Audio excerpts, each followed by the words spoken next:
Sheshan Satatan Shaktan Sheshakaya Prasrutan Sheshan Autsukya Mohara Tidanjakhan Yopurva Vaidyaya Namostu Tasmai. Soyez les bienvenus à cette nouvelle vidéo de la série Vidoveda dans la chaîne YouTube. Je m'appelle Matteo et aujourd'hui on va continuer la lecture de notre Ashtanga Hridayam Sutrastan chapitre 3, Rutacharya Dhyayam. On a déjà commencé ce chapitre avec quelques définitions et aujourd'hui on va parler des shlokas numéros 5 et 6.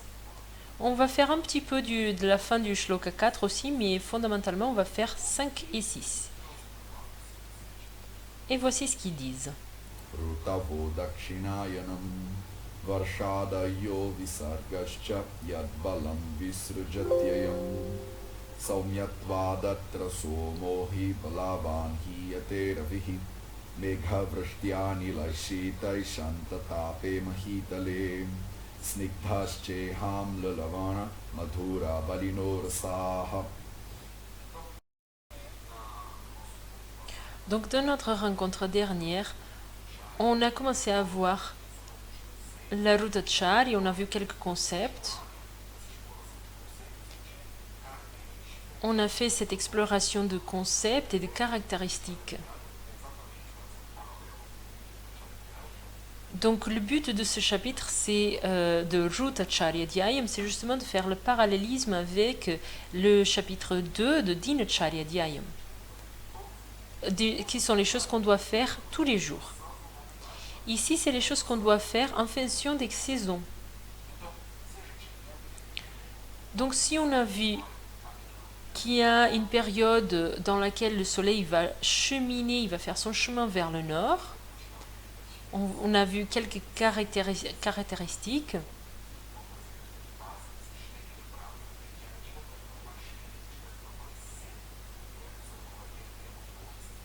Une chose qui est très basique, que vous devez garder ça en tête, c'est qu'à fur et à mesure où le soleil enchemine vers le nord, il va être de plus en plus chaud, mais aussi de plus en plus sec. Ça, c'est très important de le garder en tête. Et que la personne, elle devienne de plus en plus faible, en fait. Et là, il va commencer à expliquer ce qui va se passer dans l'autre côté du temps.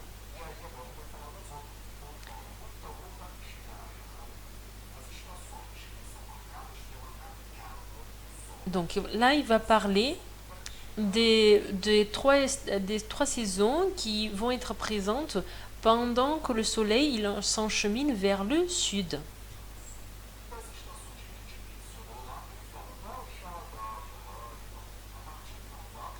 Donc à partir du Varsha, donc à partir de la saison où il y a beaucoup de pluie qui vient juste après la saison qui est très chaude, jusqu'à arriver au froid à nouveau, on voit deux choses. Donc dans cette période de l'année, on voit Visargakala. C'est donc le cheminement du soleil vers le nord s'appelait Adanakan. Dakshinayana. Dans cette période, on va trouver le Visargakala, qui est cette période où le soleil va s'encheminer vers le sud. Donc ce sont deux significations qui sont très utilisées en Ayurveda. Là, c'est comme si on va abandonner, si on va sortir, on va abandonner quoi? La chaleur.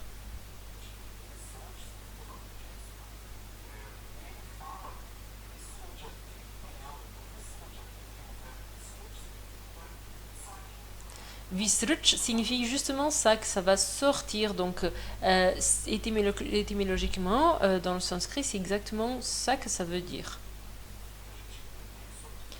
Donc, ça nous permet de comprendre cela.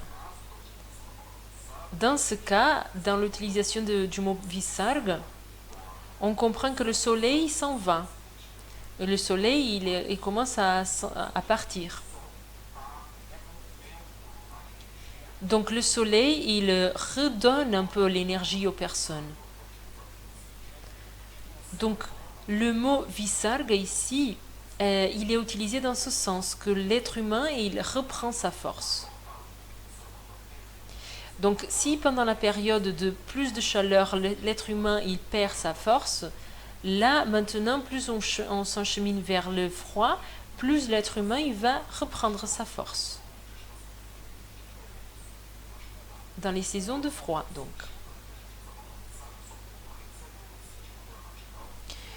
Dans un autre sens qu'on peut utiliser aussi le mot visarga, c'est dans le sens grammatical.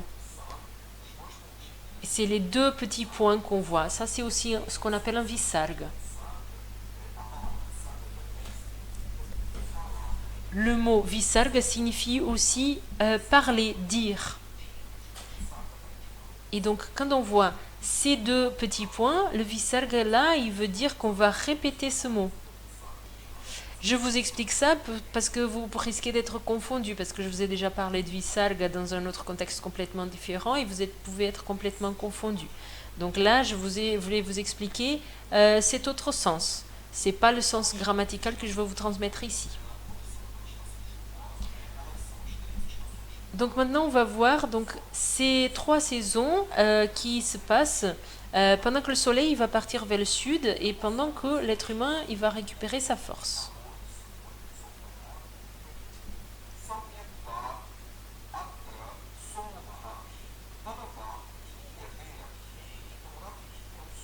Ravihi, c'est le soleil. Et là, on a un verbe qui explique la fatigue. Il utilise le mot saumya. Donc on retrouve soma comme mot.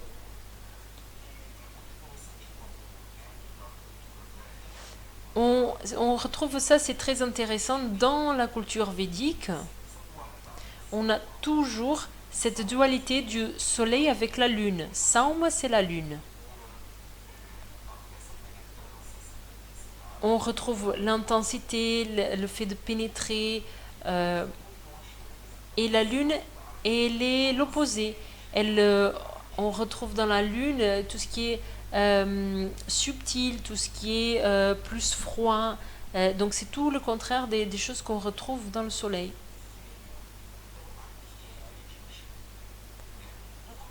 Donc ici il dit, à cause de cette période où le soleil s'en va, il y a donc une augmentation de ces qualités de saumya.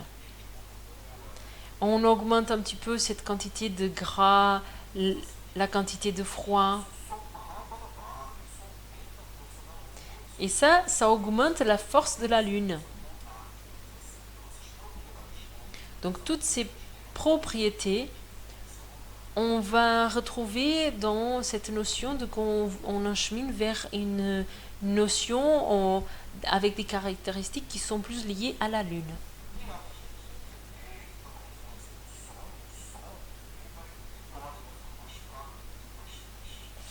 Donc tout ça, et ça se passe en même temps qu'il y a l'influence du soleil qui s'en va. Donc le soleil, il est de moins en moins fort, il est de plus en plus triste. Hiyate peut signifier aussi la tristesse. Donc ça montre un petit peu une dynamique météorologique. La lune, elle est plus forte, le soleil, il est moins fort. Ça aide les personnes à comprendre quelle est la dynamique qui se passe selon les saisons.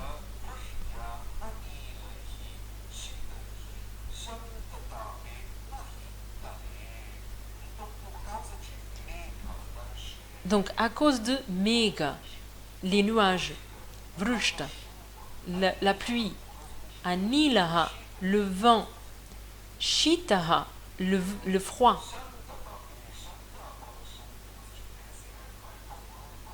Shantata, c'est le mot shanti, ça va apaiser, calmer. La paix, la chaleur. Ap signifie la chaleur, mais ça signifie aussi la souffrance. C'est intéressant parce que cette période de chaleur, c'est une période de grande douleur en fait. Les personnes, elles sont de plus en plus enfermées chez elles.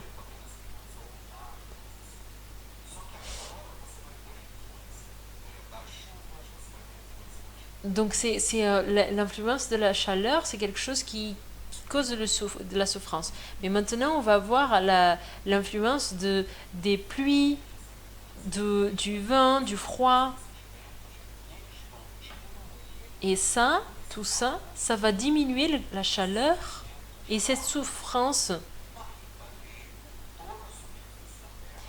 pour toute la surface de la Terre, ils disent.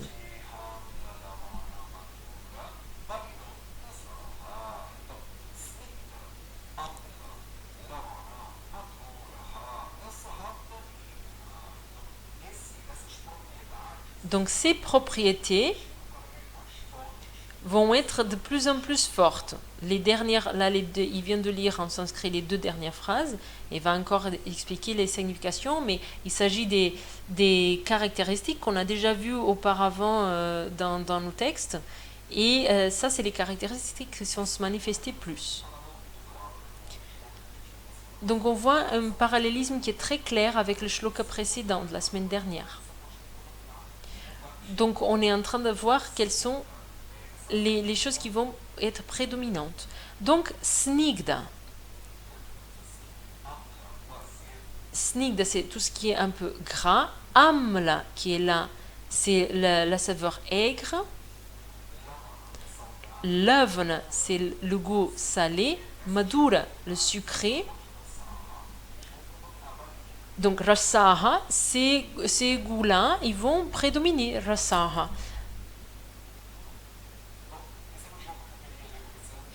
Donc ça, c'était les shlokas que je voulais partager avec vous aujourd'hui. Et maintenant, on va commencer notre petite minute de sanskrit. On va voir le mot Dakshinayanam. Il y a un élément très fou qu'on n'a pas encore vu ici dans ce mot. Dakshinayanam.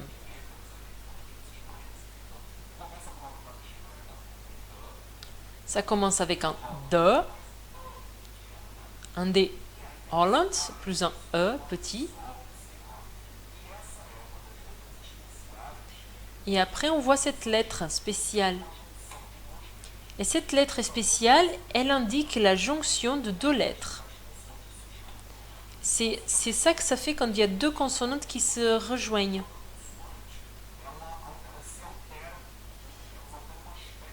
Quand il y a 2 consonantes qui se rejoignent, elles changent leur aspect. Ça change complètement, elles sont pratiquement irrécognoscibles. Donc ce son-là, c'est le ksh. C'est la jonction d'un k Holland plus un sh Holland. Ça plus ça. Et quand ils se rejoignent, ils changent complètement leur aspect. Donc au lieu de faire les 2 lettres, les 2 consonantes ensemble, on fait celle-là. Et donc c'est le ch cérébral. C'est pas le ch avec les dents, c'est pas le s, c'est le ch. Dans certains endroits en Inde, ils prononcent ça comme ks, ks, mais c'est pas vraiment correct.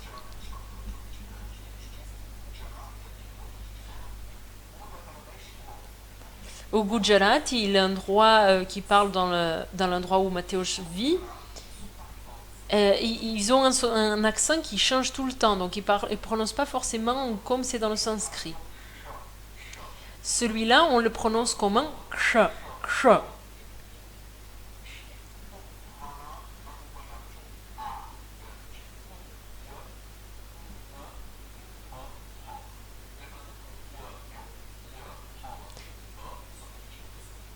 Après, il nous explique toutes les autres sons qui viennent derrière. Donc, da ksh, kshi, n, y, nam.